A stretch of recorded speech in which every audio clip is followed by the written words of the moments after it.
In today's video, I'm going to be reviewing the Olight Arkfeld UV flashlight. This is a new product by Olight, and it has a UV capability built into the flashlight. This is considered an EDC flashlight, everyday carry, and because of that, it's nice and slim. It is just over 3 ounces, and it feels really good in the hand, made of aluminum alloy. They sent it to me because my channel is about dumpster diving and thought that could be kind of interesting. And in this video, I'm actually doing it in a hotel room. So although dated, I did get upgraded. So I not only have 1, but 2 bathrooms that we can try out the UV light and see what awaits me. Before we do that, I'll tell you a little bit more about the flashlight. In the box is the flashlight, a user's manual, and then also this USB charger. This is one of my favorite functions of this flashlight, because to charge the lithium battery, all you do is attach the magnetic charger there, and it's self-centering and it automatically starts to charge. So you can see that there is a red indicator light here that tells you that it's charging. When it is charged, it turns green. Also on the flashlight, it has 4 indicators here that tells you the level of charge left in the battery. So when you press this, the lights do come on, and also when you switch it over. So that's a nice function to have to see whether or not you need to charge the flashlight. I do use it when I'm dumpster diving since they have sent it to me, and it's nice that it has the dual function on here for it to clip. It can clip one way, or you can turn it around and clip it the other way. I clip it onto the brim of my hat so that it's always at the ready, and that comes in really handy. Also, because of the size, you can stick it in a small pocket, in your front pocket, or in a purse or any other small compartment, and it's very easy to operate. So the main button is right here in the center, and then the flipping function is very easy to operate as well. It's got a nice sleek design, so I do like this better than a typical flashlight that is completely rounded. So now that we got some of the specs out of the way, let's go take a look and see what we can find with the UV light. One thing I do want to caution you on though, when we are looking in there, I'm sure there's going to be some interesting stuff, but there are quite a few things that are picked up by UV light, not just bodily fluids. So there's some chemicals that will light up, a lot of white materials will show up as brighter, and there's a couple of other things that I'll show here as snapshots in this video as to what else a UV light will pick up. So let's go walk over here to bathroom number 1. Make sure it's on the UV setting, and hopefully the camera will pick up this when I turn it on. So there you can see the light, and of course with the white material it shows up really bright. So we'll start over here on the floor here, towards the floor. You can see very well could be chemicals, could be other stuff. But the interesting thing is going to be over here. So I don't know how well you can see that. I am fairly certain that's a mixture of chemicals as well as bodily fluids. More than likely somebody's missed. In this section here, it probably either got spread around or it just hasn't been cleaned at all, and that is just months and years of buildup. Back here, that's about exactly what you'd expect to find in, say, a public bathroom. That is a little disgusting. I'm really hoping you can pick this up, but that is definitely somebody missed. And over here, lots of splatter. I'm not going to say the name of this hotel. It is in Chesapeake, Virginia, but yeah, that's kind of interesting. So here on the toilet seat, not too bad actually. It has been cleaned. And even here on the rim, now the whiter plastics, it's harder to pick up UV items and bodily fluids, but I can see something here. And then, and we'll get, so since I saw that the toilet paper roll was safe, if we pick this up, actually not too bad considering that this has been used many times. So there's spots here and there but nothing over the top.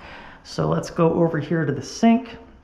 You can see something there. Now, I did see, yeah, I saw something over here in a square pattern, and that could be just the soaps doing that. As far as the handles, not too bad. The sink has been wiped, and that's actually not too bad. So other than the walls by the toilet, it's kind of nasty and not too bad over here. Could be a little bit of spit or something there.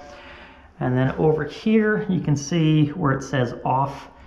That is an area that doesn't get wiped very well. And the handle actually not too bad as well. So that is bathroom number 1.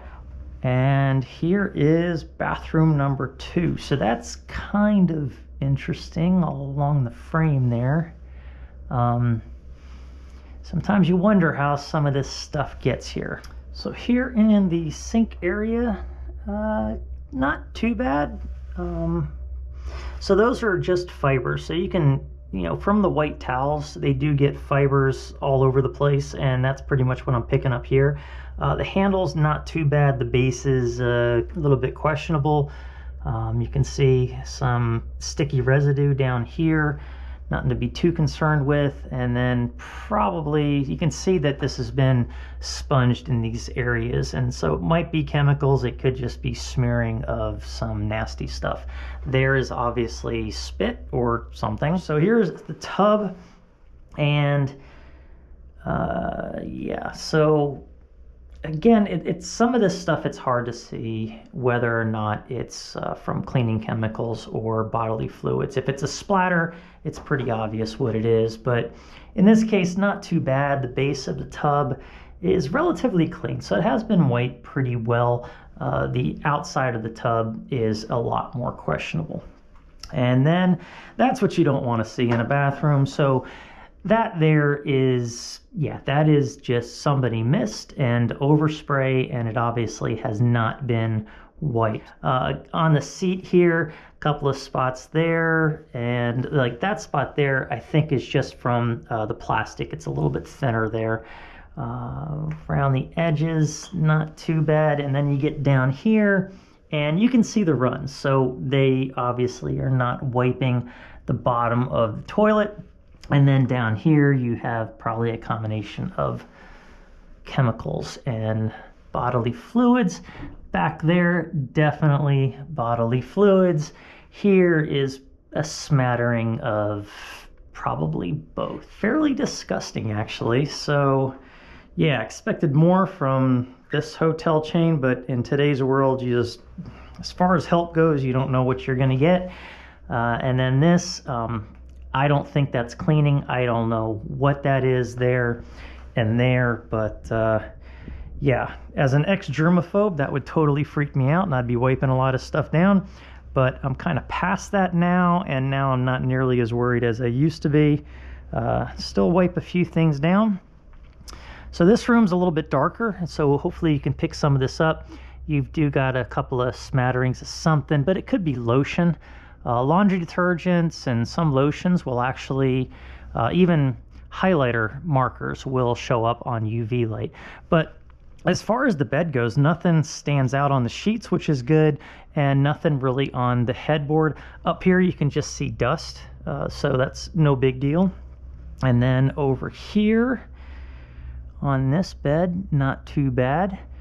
And on the headboard, just a little bit of dust. Don't know what that is.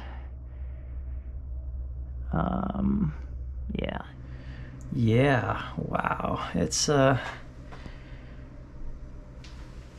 quite interesting, actually.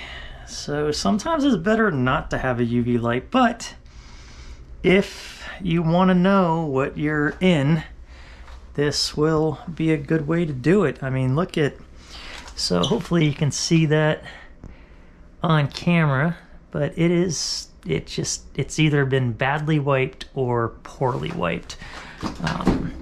Now obviously in here I'd have to turn off the light, take a look at that. I'm not going to use it, so don't care. But yeah, the walls are in pretty bad shape. And then that down there, more there. And I mean, you just don't know what all this stuff is. There's a nice big spot there, a nice big one there. I did see a dog on my way in down the hallway, so I'm guessing they allow pets here. That could very well be what all of this is, especially there in the corner. So that's a good tour of the hotel room, and sometimes it's just maybe better not to know. Yeah, so a lot of that is lint. You can see it. It's not smudge marks, it's not splatter marks, but a great tool to have if you want to know what you are sitting around, touching, doorknobs, all of that stuff. So it is pretty much completely dark in here, a little bit of light from the lights outside, but that I believe is the second setting. That's the moonlight setting, and you can see, you can definitely make out what is in the room and even some of the colors. So that is the 1 lumen, and then that there is the next step up. That there is the second to brightest setting, and then back to 1. Now, anytime that you want to go to the absolute brightest setting, you just double press the button, and there you go. It is really bright, brightens up the whole room, actually better than the lights do themselves in here. So that's the second setting, and the bright light up here. So this is what I used to wear. So that'd be high power, and that's low power. And then what I've got now, which is even a better setup, that's low, that's high. So that's high, and that's high on the other one. The only longevity test I'm going to do is on the highest mode. It's supposed to stay on the highest mode for 4 minutes and then jump down to the next lowest mode, and then it should last 110. So I'll go ahead and start that. I'll show a little bit in the time lapse, and then I'll show you the end result.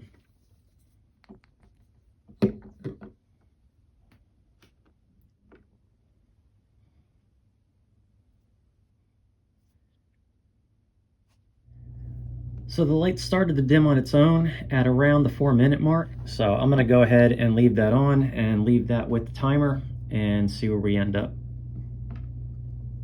Hour and 10 minutes in, and it is still on 3 bars. So we're at the 2 hour and 11 mark, which exceeds the 110 minutes that it said it would run at. It has dimmed down a little bit, but it still has 1 bar left. So it did exceed what it said it would do.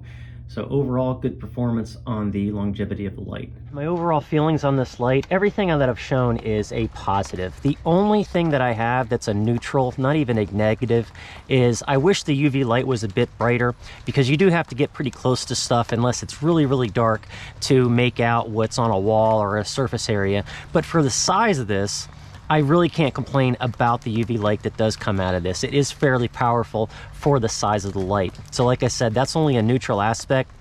The rest of it is great. I love the feel, I love the size, I really like the weight.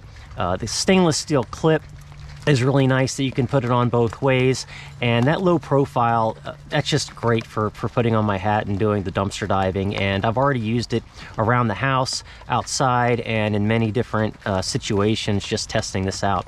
So from somebody who has always bought cheap lights, now that I have a quality light, if I were to lose this, I would buy another one. I might even buy a second one just to have in a vehicle, or to always be able to find it, because I'm always losing stuff.